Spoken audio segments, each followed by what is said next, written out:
Za muda huu, ndugu waandishi wa habari, mimi kwa majina yangu naitwa Nice Gisunte, ni mwenyekiti wa BAWACHA mkoa wa kichama wa Ilala. Lakini kwa minajili ya kile ambacho tunaenda kuzungumza leo, naomba nijitambulishe kwamba mimi nilikuwa mmoja ya makamanda wa Chadema ambao walimuunga mkono Mheshimiwa Freeman Mbowe kuweza kuwa mwenyekiti kwa awamu nyingine tena, na nilimuunga mkono sirini na waziwazi.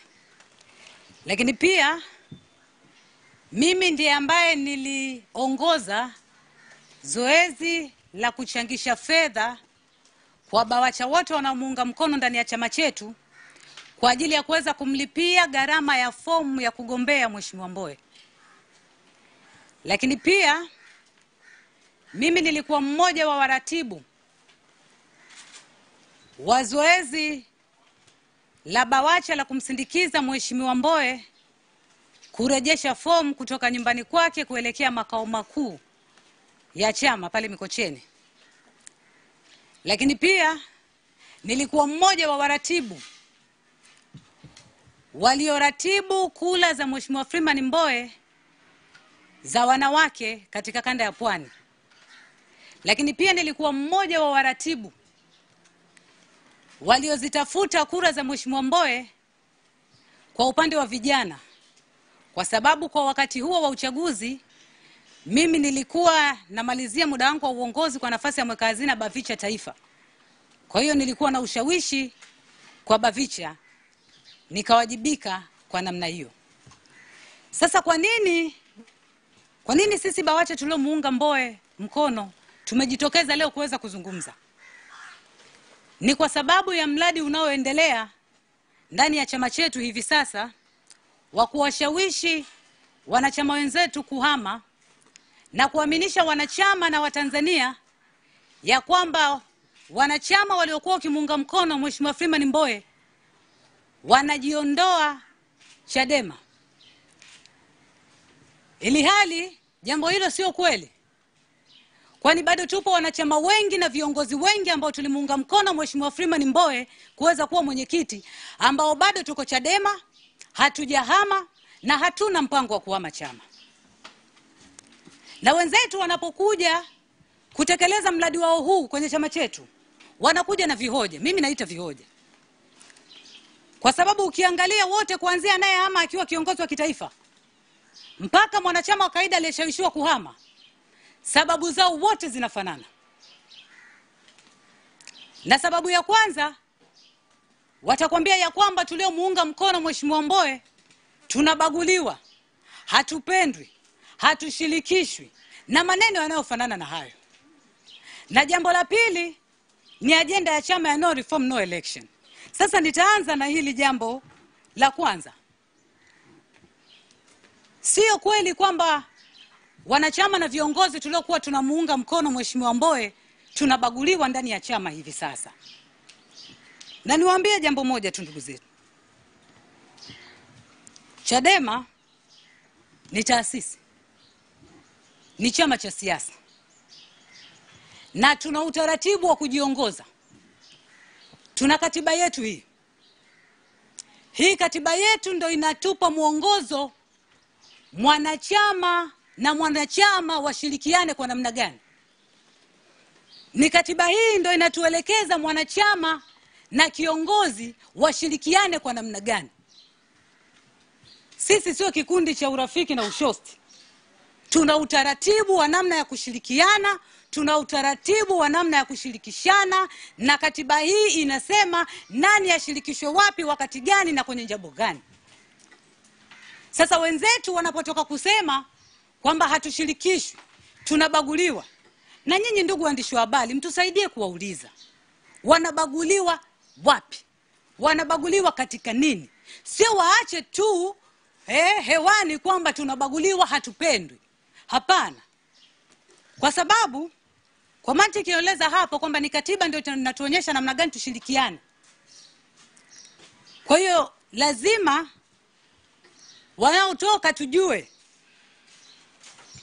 na sijaona hata mmoja kati waliotoka kwamba anaweza kuwa na ushahidi kwamba amebaguliwa kwa namna gani. Nitawapa na mifano ili muamini na mimi kwamba hiki wanachosema sio kweli. Wana sababu nyingine inayowafanya wafanye haya. Katika wale waliohama, wale viongozi waliokuwa viongozi wa sekretarieti yetu, wenye mradi wenyewe, na mninukuu vyema, wenye mradi wenyewe, walioondoka baadhi yao waliteuliwa tena na uongozi huu ulioingia madarakani kuweza kuwa viongozi. Julius Mwita alikuwa katibu wa sekretarieti ya awamu ya uongozi uliopita, na sekretarieti mpya iliyoingia madarakani ilimpendekeza tena kuendelea kuwa katibu wa sekretarieti. Kathleen Luge alikuwepo kwenye sekretarieti iliyopita, na uongozi mpya huu ambao wanasema unawabagua ukamteua tena kuwa mkuu wa idara ya jinsia. Kwa hiyo mpaka hapo tu kwamba hoja zao kwamba wametengwa, wamebaguliwa, hawashirikishwi katika shughuli za chama haina mashiko, ni uongo. Kwa sababu ingalikuwa kweli, sekretarieti isingewapendekeza na kamati kuu kwenda kuwathibitisha na wakaingia ofisini. Labda waje watuambie Mwita na Kathleen kwamba sekretarieti ilikaa vikao hawakuitwa, waje na ushahidi.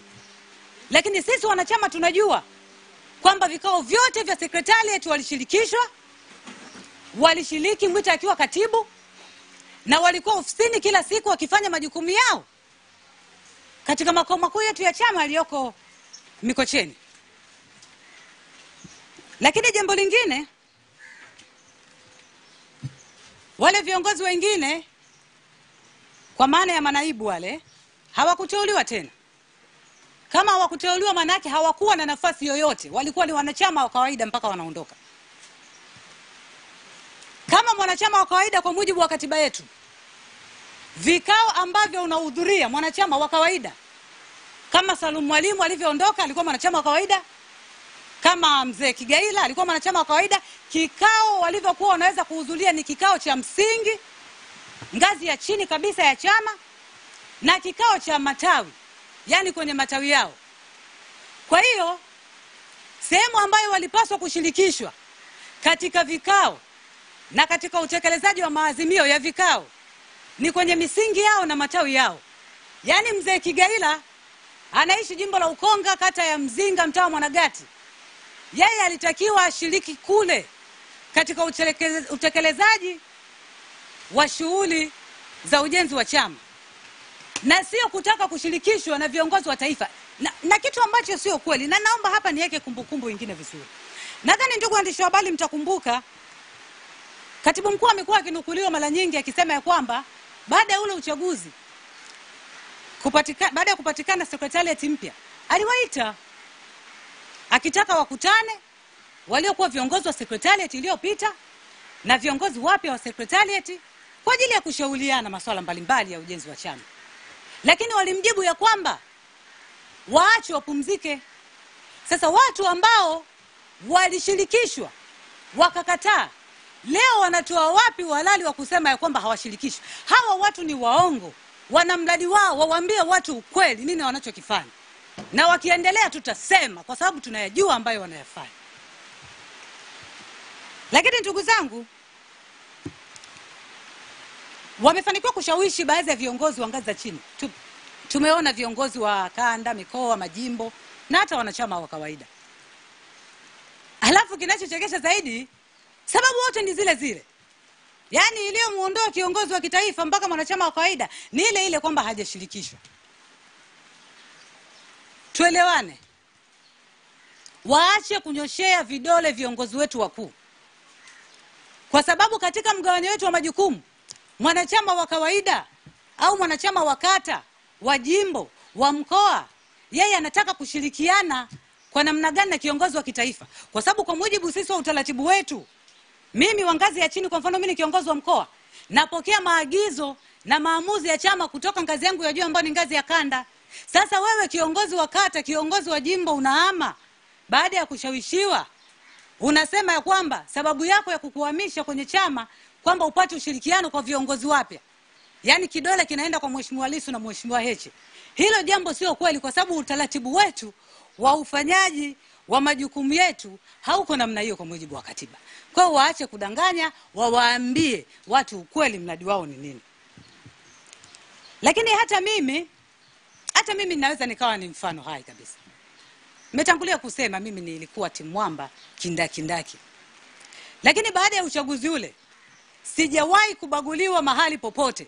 Ndio maana ninasema kwa ujasiri kabisa kwamba hakuna ubaguzi, hakuna kutengwa, wala hakuna kuchukiwa. Kwa sababu mimi natokea mkoa wa Ilala, na bahati nzuri au bahati mbaya viongozi wangu wa mkoa wa Ilala, kwa maana mwenyekiti, katibu na viongozi wa mabaraza mengine, wote walikuwa wanamuunga mkono Mheshimiwa Lissu. Tena hadharani, na walikuwa wanafanya place.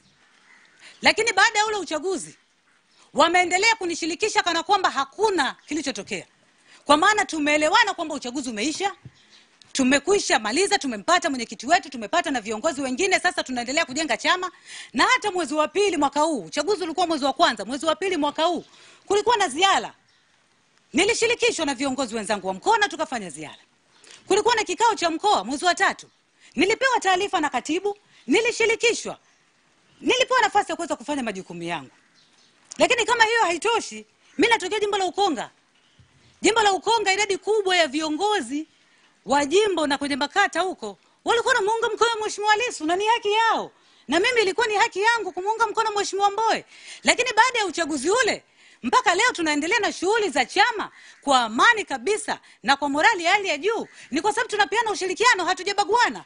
Kwa hiyo sio kweli kwamba watu wanabaguliwa. Mimi nazungumza nikiwa kama mtu ambaye nilikuwa katika timu ya Mheshimiwa Mbowe. Ninapata ushirikiano wa kutosha. Kwa hiyo waambie watu ukweli, kandarasi walionayo ya kuweza kuhakikisha wanaifisha Chadema, na sio kuweza kudanganya watu kwamba wamebaguliwa. Lakini jambo lingine, sababu ya pili ambayo hawa ndugu zetu wanaitumia ni ajenda ya chama ya no reform no election. Sasa hapa naomba tuweke kumbukumbu sawa. Ajenda ya no reform no election ni maazimio ya vikao vya chama. Kwa kuwa ajenda hii ilipitishwa na kamati kuu ya chama chetu iliyoketi tarehe 2 mwezi wa 12 mwaka jana. Na kabla ya kamati kuu, ukisoma hii katiba yetu, Secretariat ya chama ndio ina wajibu wa kuandaa ajenda na kupeleka kamati kuu. Kwa hiyo kwanza tuelewane hapo. Hawa viongozi waliojiuzuru, waliokuwa wajumbe wa Secretariat, wao ndio walioshiriki kuipika ajenda ya no reform no election. Wakaipeleka kamati kuu, wakaishawishi kamati kuu. Kamati kuu ikaridhia. Kamati kuu ikaichukua ajenda ikaipeleka baraza kuu. Baraza kuu la chama likaipitisha. Baraza kuu la chama likaandaa ajenda ikaipeleka mkutano mkuu wa chama ulioketi mwaka huu mwezi wa kwanza pale Mlimani City. Mkutano mkuu wa chama, chombo cha mwisho kabisa cha juu cha maamuzi, tuliridhia kama wanachama kwa sauti moja kwenda na ajenda ya no reform no election. Kwa hiyo leo kutoka, kwa maana wametoka madarakani, kwanza kugeuka hii ajenda no reform no election, inaonyesha wazi kabisa kwamba watu hawa hawana nia njema na chama chetu. Kwa sababu wao ndio walioiandaa hii ajenda. Kama kuijua vizuri ajenda no reform no election, wao wanaijua vizuri. Kwa maana ndio waasisi katika Secretariat iliyopita. Lakini kama tukiamua basi, maana wameanza kubadilika. Mwanzoni walikuwa wanaita kwamba, walikuwa wanasema ni ajenda isiyo na mpango wa utekelezaji, mara wanakuja wanaita kauli mbiu. Basi tukiamua hebu kufikiri kama wao kwamba eti ni ajenda ambayo ilipitishwa pasipokuwa na mkakati. Tuamua kufikiri kiwenda wazimu kama wao kwamba tukubali hilo. Basi naomba niseme kabisa ya kwamba uongozi mpya ulioingia madarakani ulifanya sahihi kabisa kuwafukuza wale wajumbe wa Secretariat kwa kutowateua tena. Kwa sababu walifeli kutekeleza majukumu yao. Kwa sababu walitudanganya wanachama ya kwamba twende na no reform no election wakiwa hawajapanga mkakati. Kwa hiyo walifaa kabisa kutoteuliwa tena, kama hiko ndicho anachojaribu kutuambia. Lakini ukiacha ajenda hiyo, kuna kitu kingine nacho pia wanakisema sana kuhusiana kwamba hawasikilizwi wanapotoa ushauri, na wanarejea walaka wao ule maarufu uliojulikana kama walaka wa G55. Nimetangulia kusema hawa viongozi wa secretariat ndio walioandaa hii agenda, na wengi wao ni sehemu ya hao 55. Kwa hiyo walikuwa na uwanja mzuri kabisa wa kushauri secretariat ya chama, ya kushauri kamati kuu ya chama, kabla hawajafanya maamuzi zaidi, kama kweli walikuwa na nia njema ya kushauri, na sio kutoka nje kwa maana hawajateuliwa wanaungana na wahuni kuanza kushauri. Na niseme hivi, naomba ikae sawa sawa tu. Jamani, ushauri sio maelekezo. Ushauri sio maelekezo. Sasa ukitaka kugundua kwamba hawa watu wanania hofu, ni kwa nini kikundi cha watu wachache, watu wapatao 55, wamekuwa wakishinikiza sana viongozi wetu wakuu waliochaguliwa waweze kutengua maazimio ya vikao vya juu kabisa vya chama, ili hali wao wenyewe wakijua kabisa endapo viongozi wetu waliochaguliwa wakifanya hivyo watakuwa wamevunja katiba, kwa sababu ngazi pekee inayoweza kutengua maamuzi ya mkutano mkuu wa chama ni mkutano mkuu wenyewe. Hakuna ngazi nyingine inaweza kuyatengua. Kwa hiyo wao kuwashinikiza viongozi wetu kwamba waweze kutengua maazimio ya mkutano mkuu, inaonyesha wazi kabisa hawa watu wanania hofu na chama chetu, na wanania hofu na viongozi wetu wapya walioingia madarakani, na sisi tutawapinga hadharani kama ambavyo wao wanafanya njama zao ovu hadharani. Sasa nimalizie kwa kusema hivi, ndugu wanachama wenzangu, kinachoendelea sasa hivi, huu ni mradi, ni project ya mfumo katika kuhakikisha kwamba inaigawa Chadema ili iweze kuwa dhaifu, isiweze kupambana na CCM. Na wametumia uchaguzi wetu wa ndani ya chama kama mlango wa kuingilia kuwashawishi wale wachache walioshindwa, ili waweze kuwashawishi wanachama waweze kukiama chama. Na ninasema ya kwamba ni mradi kwa sababu hata mimi, hao viongozi wakuu niliotangulia kusema, wenye mradi wao, wenye mradi sio wanachama huku chini wanaohama. Wenye mradi ni wale wakuu wa pale juu walioondoka siku ya kwanza. Walinifikia na mimi, walinifikia kwa maana wakiamini mimi ni mwenzao, tulikuwa timu moja wakati wa uchaguzi wa Mheshimiwa Mbowe.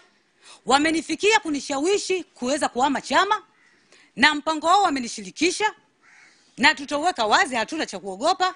Maana wanachama tunajua, hii tunaongea na nyinyi wananchi, wanachama tunajua ya kwamba wanaelekea Chauma, na wameahidiwa ya kwamba wataachiwa baadhi ya majimbo yapatayo 30. Wameahidiwa kupatikana kwa viti maalum. Hivyo na mimi walikuwa wananishawishi kwamba niende nitapata viti maalum. Wameahidiwa fedha kwa ajili ya kufanya kampeni, milioni 100 mpaka milioni 200 kila jimbo, na lengo lao ni kusimamisha walau wagombea katika majimbo 100 ili kuisaidia CCM na watawala kuweza kuhalalisha ya kwamba kutakuwa na uchaguzi wa ushindani wa vyama vingi endapo Chadema hatutaingia. Kwa maana tumesema hatutaenda kwenye uchaguzi wa namna hii na hakutakuwa na uchaguzi. Kwa hiyo wamewawezesha magari na watawawezesha fedha. Wakiisha maliza hii move ya kuhama, itakayofuata ni hawa ambao wamehamia Chauma kutoka kwetu kuanza kupita mikoani wakizidi kushawishi na kukitangaza chama ambacho wamejiunga nacho. Kwa hiyo mpango huko hivyo, na hawajanishirikisha mimi peke yake, wameshirikisha viongozi wengi. Wamewafuata watu wengi sana ambao tulikuwa tunamuunga mkono Mheshimiwa Mbowe. Watu wamekataa tu. Ndio maana naona wanaondoka kwa vikundi vidogo vidogo. Wamefuata watu wengi sana, kwa hiyo hayo tunayajua na ushahidi tunao, na kama wakibisha tutauweka hadharani. Tumetunza risiti, ni mradi na lengo kubwa ni kuhakikisha wanaihafifisha Chadema. Hawa hawana lengo la kutoka kwenda kwenye chama kingine ili wapambane na dola, ili wapambane na CCM. Wao wanataka kupambana na Chadema. Sasa ndugu wanachama wenzangu, akili za kuambiwa changanya na zako. Ulijiunga Chadema wewe binafsi ukiwa umeamini katika itikadi, falsafa, dira na malengo ya Chadema. Kwa hiyo niwakumbushe tu wanachama wenzangu kwamba tusikubali kuwa sehemu ya mradi wa watu wachache ambao wanatushawishi tuweze kukihama chama chetu ili wao waweze kunufaika kwa kupata viti vichache vya ubunge na fedha. Kwa sababu hata ili zoezi ambalo linaendelea sasa hivi kupita mikoani kuhamasisha wanachama wetu kuweza kuhama na kufanya hizi plesi, fedha imetoka kwa ajili ya zoezi hilo. Lazima tujiulize, hizi plesi zinazofanya kila siku zinagharamiwa na nani? Watu wanatoka mikoani wanakuja Dar es Salaam kufanya press. Ni fedha imetoka kwa ajili hiyo, na tunajua wanawaahidi wanachama fedha, wanaoenda kwenye place wanapewa nauli. Kwa hiyo ndugu wanachama wenzangu, tusishawishike, tusidanganyike kuwa sehemu ya miradi wa watu. Hawa wanaotoka hawana nia njema kabisa ya kupigania mabadiliko, hawana nia njema ya kuwakomboa Tanzania, bali wapo kwa ajili ya kupigania matumbo yao na maslahi yao ya muda mfupi. Na nimalizie kwa kusema namna hii. Chadema ipo imara na itaendelea kuwa imara. Chadema haiwezi kufa wala kuyumbishwa kwa sababu wanachama wachache walioamua kusaliti mapambano, walioamua kuangalia maslahi yao binafsi wanapotoka ndani ya chama chetu. Kwa sababu Chadema ni chama ambacho kina wanachama wengi sana, na tuna mtandao wa ngazi za uongozi mpaka chini kabisa kule kwenye misingi. Kwa hiyo ni chama ambacho kiko imara sana.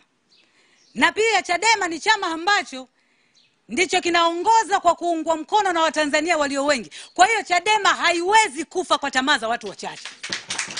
Tuko imara kuliko jana na tutaendelea kuwa imara.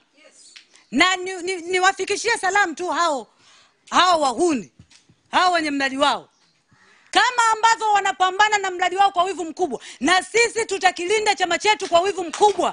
Tutalinda viongozi wetu kwa wivu mkubwa. Mungu ibariki Chadema, Mungu ibariki Tanzania. Asanteni kwa kunisikia.